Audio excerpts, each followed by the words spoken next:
अस्सलाम वालेकुम स्टूडेंट्स, कैसे हैं आप सब। उम्मीद है आप सब खैरियत से होंगे। मैं हाजिर हूँ दोबारा से एक नए लेक्चर के साथ ENG 101 का लेक्चर नंबर 13। तो चलिए इसको स्टार्ट करते हैं। जो सबसे पहला यहाँ पे टॉपिक है वो है रीडिंग असेसिंग द टेस्ट, यानी पढ़ना और तहरीर का अंदाज़ा लगाना।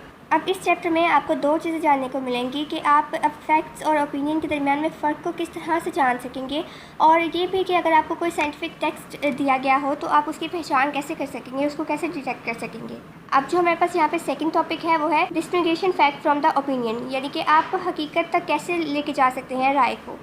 सबसे पहले तो आपको ये जानना पड़ेगा कि आपके पास आपको जो भी डाटा दिया गया है, उसमें जो भी आपके पास तहरीर आई है, आपने ये जानने की कोशिश करनी है कि क्या वो आपको राय मिल रही है या कोई फैक्ट आपको दिखाया जा रहा है। यानी कि जो भी आपके पास तहरीर है, जो भी आपके पास डाटा है, आपने उसको पढ़ना है और समझने की कोशिश करनी है कि क्या कोई अपनी राय दे रहा है या कोई हकीकत बयान कर रहा है। अब ये कई तरीक़ों से पॉसिबल हो सकता है कि जैसे कि अगर आपके पास कोई तहरीर है या आप किसी का कोई डाटा सुन रहे हैं तो आप ये समझने की कोशिश कर सकते हैं या पूछ कुछ कर सकते हैं, इन्वेस्टिगेशन कर सकते हैं और आप यहाँ तक पहुँच सकते हैं कि क्या ये कोई फैक्ट है या कोई ओपिनियन दिया जा रहा है आपको। अब नॉर्मली आपको इसका डिफरेंस बताया जा सकता है कि हकीकत क्या होती है, जो कि आप खुद देखते हैं, समझते हैं, लोगों से पूछते हैं और आप एक नतीजे पे पहुँचते हैं। और ओपिनियन एक वो होता है जो अपना खुद का एक एहसास होता है, अपनी खुद की एक राय होती है। आप इसके एग्जांपल इस तरह से ले सकते हैं कि जैसे कि आप टीवी में बहुत सारे एड्स देखते हैं तो वो आपको अपनी राय के मुताबिक कुछ चीज़ें सजेस्ट कर रहे होते हैं। वो उनकी कोई हकीकत नहीं होती है, वो अपनी राय होती है उनकी। जबकि इसके बरअक्स जो फैक्ट्स होते हैं उसमें आप प्रूफ मांगते हैं, आप प्रूफ हासिल करने की कोशिश करते हैं। यानी कि अगर आपसे किसी ने कोई बात कही है तो आप उसको जानने की कोशिश कर रहे हैं कि क्या ये वाकई सच है, क्या इसमें कोई हकीकत है, या फिर ये उसकी अपने एहसास है या उसकी अपनी कोई राय है। अब जैसे यहाँ पे उन्होंने कुछ आपको पॉइंट्स दिए हुए हैं, आप इनको पढ़ के ये अंदाज़ा लगा सकते हैं कि क्या ये हकीकत है या किसी ओपिनियन पे बेस करता है, इसमें क्या चीज़ हकीकत है। अब जैसे सबसे पहले यहाँ पे पॉइंट दिया गया है कि नीम का जो दरख्त होता है गार्ड में वो 25 फीट लंबा होता है। अब तो आपके पास यहाँ पे दो ऑप्शन है, या तो आप इस बात को मान लें जैसे कि कहा गया है, या फिर आप जाके खुद उसको मुहैया करें और उसको कंफर्म करने की कोशिश करें, उसके बारे में पूरी इन्वेस्टिगेशन करें और फिर आप एक नतीजे पे पहुँचें कि हाँ ये हकीकत है या फिर ये एक राय है। अब जो यहाँ पे दूसरी बात कही गई है कि लाहौर में जो एक म्यूज़ियम है वो सबसे पुराना म्यूज़ियम है पाकिस्तान में। अब यहाँ पे भी पॉसिबिलिटीज़ कुछ हो सकती हैं, या तो आप इस बात को इसी तरह से मान लें या फिर आप जाके रिसर्च करें, जो यहाँ पे इसकी हिस्ट्री होगी उसको चेक करें और फिर अंदाज़ा लगाएं और फिर इस बात पे पहुँचें कि ये सच है या फिर ये भी एक राय है। अब यहाँ पे थर्ड लाइन है वो है Pakistan won the 1992 world cup. अब इसको भी आप मान सकते हैं या फिर आप इसके जो रिकॉर्ड होगा, स्पोर्ट्स का रिकॉर्ड होगा, उसको चेक कर सकते हैं और कंफर्म कर सकते हैं कि ये बात हकीकत है। यानी किसी भी बात को मानने के दो तरीके हैं, या तो आप उसको एज इट इज़ मान लें या फिर आप खुद इन्वेस्टिगेशन करने की कोशिश करें और फिर उस नतीजे पे पहुँचें और फिर बात पे यकीन करें। अब जो नेक्स्ट टॉपिक है हमारे पास है वो है now we turn to opinion. अब ये हम राय की तरफ चलते हैं। अब राय क्या होती है ये मैंने आपको पहले भी बताया है। कोई भी इंसान अपने पर्सनल एहसास को या अपनी किसी भी पर्सनल राय का जब इजहार करता है तो हम उसको फैक्ट्स की जगह एक राय में लेते हैं। जैसे आपको एग्जांपल दी थी एक एडवर्टाइजमेंट की। अब हम चलते हैं नेक्स्ट टॉपिक की तरफ जो है now we turn to opinion, यानी कि अब हम ओपिनियन की तरफ चलते हैं। ओपिनियन क्या है, इसकी एग्जांपल आपको पहले भी दी है कि एक इंसान की अपनी पर्सनल राय होती है।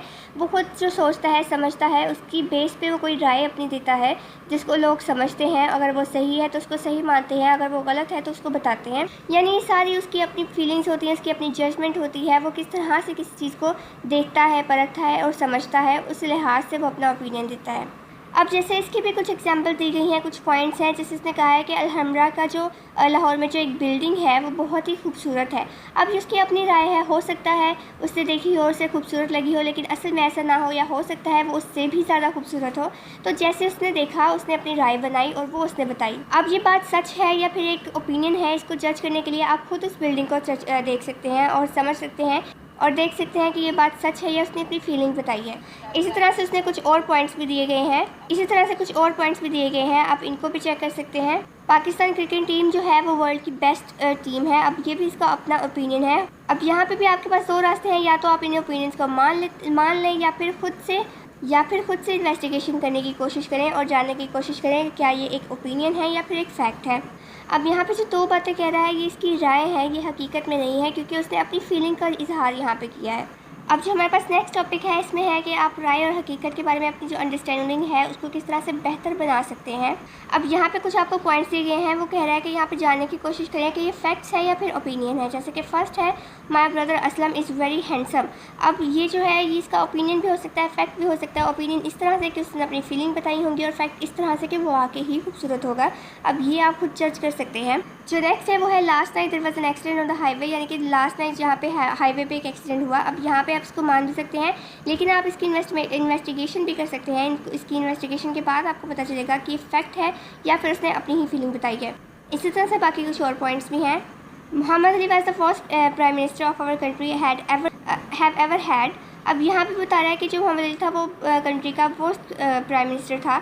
अब ये इसकी अपनी फीलिंग भी हो सकती है और ये फैक्ट भी हो सकता है। फैक्ट अगर ये फैक्ट है तो आप इसकी इन्वेस्टिगेशन कर सकते हैं रिकॉर्ड चेक करने के बाद, और अगर ये ओपिनियन है तो भी आप इसका अंदाज़ा लगा सकते हैं। अब यहाँ पे कह रहा है कि वो अपने ऑस्ट्रिच जो है वो अपने हेड को सैंड में नहीं छुपाते हैं। अब इसको भी आप चेक कर सकते हैं कि ये एक फैक्ट है, हकीकत है या फिर एक ओपिनियन है। इस पर आप रिसर्च कर सकते हैं, आप पूछ सकते हैं किसी से और फिर आप इसके नतीजे पर पहुंच सकते हैं। अब नीचे जो है वो नया टॉपिक है फैक्ट्स और ओपिनियन के बारे में कुछ और पॉइंट्स भी हो सकते हैं। वो कुछ पॉइंट्स ये हैं। अब कई बार ऐसा भी होता है जैसे कि यहाँ पे फर्स्ट लाइन लिखी हुई है कि कोई अगर हकीकत है तो ज़रूरी नहीं है कि उसकी हर लाइन जो है, हर बात जो है वह सच ही हो। कई बार ऐसा होता है कि कुछ एविडेंस ऐसे होते हैं जो कि दिखाते हैं कि फैक्ट जो है वो ट्रू नहीं है, वो सही नहीं है। इसको कंफर्म करने के लिए आपको इसके लिए सबूत तलाश करने पड़ते हैं, आपको कंफर्म करना पड़ता है। इसी तरह ओपिनियन को भी ऐसे शो किया गया है। कई बार ऐसा होता है कि कोई ओपिनियन दिया गया हो, लेकिन वो कई बार ऐसा होता है कि वो फैक्ट निकल आता है, वो हकीकत निकल आती है। कुछ लोग ऐसा भी करते हैं, किसी भी हकीकत को अपनी किसी राय के अंदर छुपा के हाइड करके लोगों के सामने पेश करते हैं। उसकी कुछ एग्जांपल आपके सामने ये दी गई हैं। यानी आप इसकी एग्जांपल इस तरह से ले सकते हैं कि कोई भी शख्स किसी भी अपनी राय को अपने फैक्ट के साथ, हकीकत के साथ बयान करने की कोशिश करता है ताकि उसकी बात भी बनी रह जाए और कोई फसाद भी ना हो। अब जो हमारे पास नेक्स्ट है वो बता रहा है कि जो आपके वैल्यू वर्ड्स होते हैं वो कई बार आपके ओपिनियंस को शो करते हैं। जैसे आपने कुछ ये वर्ड्स यूज़ किए, इन वर्ड्स को यूज़ करते हुए आप अपनी राय को शो करवा सकते हैं। जैसे good, best, better, worst, had, bad, worst. आप इनको यूज़ करते हुए अपनी राय का इजहार कर सकते हैं। इनको यूज़ करते हुए सेंटेंस में, जैसे आप जिस सेंस में इसको यूज़ करेंगे वो आपकी राय को बताएगा या आपकी फैक्ट को बताएगा। इनको यूज़ करने से आपकी राय जो है वो बेहतर तरीके से रिप्रेजेंट हो सकेगी। इसके बाद जो आ रहा है वो ये है कि बाज़ दफ़ा हम कुछ ऐसी चीज़ें भी पढ़ते हैं कि हमें लग रहा होता है कि हम इसको मिक्सअप कर रहे हैं। जैसे हम फैक्ट्स भी पढ़ रहे हैं, हम ओपिनियन भी पढ़ रहे हैं। कई बार हमने ऐसा देखा होगा कि हम कोई भी पोइम पढ़ रहे हैं, कोई भी चीज़ जो है वो हम रीड कर रहे हैं, कंटेंट हम रीड कर रहे हैं, तो उसमें हमें ऐसा लग रहा होगा कि कुछ राइटर्स ने ऐसा किया है कि कुछ जगह पर उन्होंने हकीकत को भी बयान किया है और अपने ओपिनियन को भी उसमें रखा है। यानी कि अपने ओपिनियन को बयान करते हुए उसने हकीकत को भी अंदर यूज़ किया है, ताकि हमें ये समझ में आए कि जो बात हम पढ़ रहे हैं वो सिर्फ उसकी राय नहीं, उसमें हकीकत भी छुपी हुई है। इसी तरह से अगर आपने कोई असेंबली चेक की होगी या फिर कोई अपना लेक्चर चेक किया होगा या कोई भी तकरीर चेक की होगी, सुनी होगी, तो आपने ये अंदाज़ा लगाया होगा कि उसमें कुछ चीज़ें ऐसी होती हैं जो कि उनकी अपनी ओपिनियंस होते हैं, अपनी राय होती है, और कुछ चीज़ें ऐसी होती हैं जो सच में फ़ैक्ट होती हैं। वो अपनी राय के अंदर उन फैक्ट्स को छुपा के हम तक पहुँचाने की कोशिश करते हैं। इस तरह उन्होंने अब यहाँ पे कुछ स्टेटमेंट्स दी गई हैं, हमें दी हुई हैं। इनको हमने रीड करना है और जानने की कोशिश करनी है कि इसमें हमें क्या बताने की कोशिश की गई है। इसको आपने अच्छे से रीड करना है और बाद में इसके नतीजे तक पहुँचना है। अब जो यहाँ पे फर्स्ट वाला है, इसमें बताया गया है कि मिस्र में बहुत सारी क्वींस रहती थी, मलकाएँ रहती थी, जिनमें से एक जो मलका थी उसने अपने आप को ख़त्म किया था किसी सांप के ज़रिए। और आप इसको चेक कर सकते हैं, इसको सर्च कर सकते हैं और इसके एंड तक, इसके नतीजे तक पहुँच सकते हैं कि ये बात एक ओपिनियन है या फिर एक फ़ैक्ट है या फिर एक हकीकत है यहाँ पे। इसी तरह से कुछ और पॉइंट्स भी आपको यहाँ पे बताए गए हैं। अब इसी तरह से आपको कुछ सेंटेंसेस भी दिए गए हैं कि आप किस तरह से अपनी ओपिनियन को शो कर सकते हैं। ये फैक्ट्स भी आप यूज़ कर सकते हैं और अपने ओपिनियंस को भी इसमें यूज़ कर सकते हैं। जैसे आपने ऊपर पढ़ा कि जो राय है वो कई बार ऐसा भी होता है कि वो मिक्सचर होता है हकीकत का और राय का, तो इसमें आप ये इंक्लूड कर सकते हैं। कुछ राय जो होती है उसमें पॉजिटिविटी भी दिखाई जाती है और कुछ राय ऐसी भी होती है जिनमें सम टाइम आपको नेगेटिविटी भी दिखाई जाती है। तो ये आपने खुद डिसाइड करना है उसके सेंस के साथ कि यहाँ पे आप क्या पढ़ रहे हैं, आप नेगेटिविटी को शो कर रहे हैं या फिर आप पॉजिटिविटी को चेक कर रहे हैं। अब जैसे यहाँ पे एक पॉइंट दिया गया है कि किसी ब्रिटिश पोइट ने, अमेरिकन पोइट ने कोई प्लांट के बारे में कुछ लिखा है, लेकिन ये सही से डिस्कवर नहीं हो सका कि वो क्या चीज़ है। इस तरह से यहाँ पे कुछ और पॉइंट्स भी दिए गए हैं, आप इनको भी रीड कर सकते हैं। अब जो नेक्स्ट हमारे पास टॉपिक है वो है फैक्ट्स वर्सेस ओपिनियन। अब यहाँ पे भी वही बात की गई है कि कुछ चीज़ें जो होती हैं वो फैक्ट्स होती हैं और कुछ चीज़ें जो होती हैं वो हमारे ओपिनियंस में यूज़ होती हैं। ये कुछ मिक्सचर भी हो सकता है। आपने ये चेक करना होता है कि आपको कौन सी चीज़ यहाँ पे फैक्ट लग रही है और कौन सी चीज़ यहाँ पे आपको ओपिनियन लग रही है।